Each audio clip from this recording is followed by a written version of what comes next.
তো বন্ধুরা স্নান করতে চলে এসেছি, একটা অলরেডি বেজে গেছে। আর আমাদের এখানে পুরো জল থই থই তোমাদেরকে দেখিয়েছিলাম, আজকে একটু কমেছে। মানে কালকে যেখানে 6টা ইট রাখতে হয়েছিল আজকে সেখানে 2টো ইটেই হয়ে যাচ্ছে। চলো স্নানটা সারি।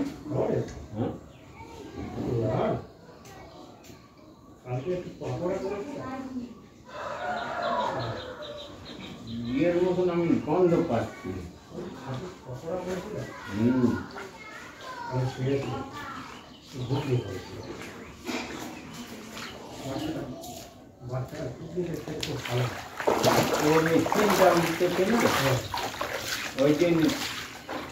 চলো স্নান করে নিই, তারপরে আসছি কথা বলতে তোমাদের সাথে।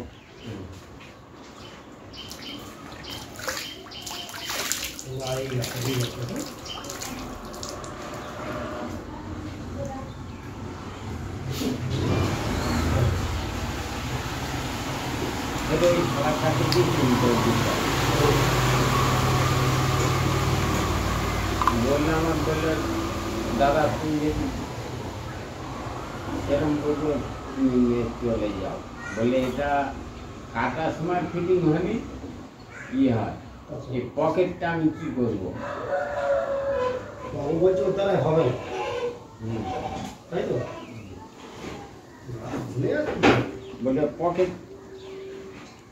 কাটিংয়ের সময় তখন ইয়ে হবি, তখন ইয়ে করা যায়, এখন এর আমি করতে পারবো।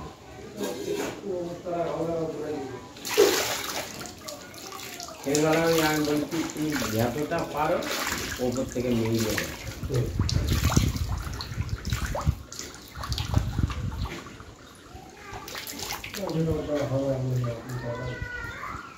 বললে আমি যতটা পারি নিয়ে যেতে। ওই লোকটাই কোথায় বসছে?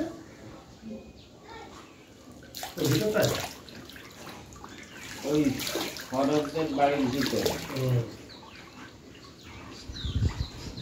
সেই ইয়ে তুমি লক্ষ্য করেছো?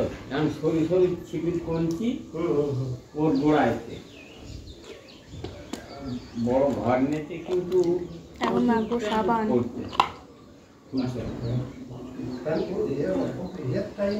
সাবান ভালো ভালো লোক সব ফ্যামিলি ভালো ছেলে।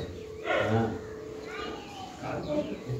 সাবানটা যদি পড়েছে এখানে তাহলে আর স্নান করার কোনো নেই, মানে সাবানটা আর কোনো মাখার নেই। মানে সাবানটা যদি জলে পড়ে যায় আর তো তুলে মাখতে পারবো না। চলো সাবান মেখে স্নান করে নিই।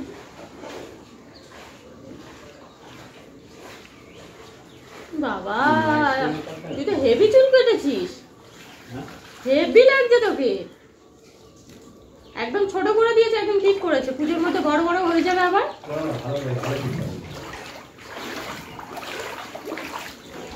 কার কাছে দেখেছিল? কার কাছে দেখেছিল? ছেলেটা নাই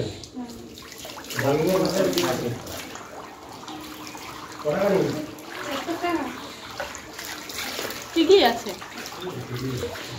ভালো কেটেছে তো পুরো একদম। কিচেন ঘর দেখি।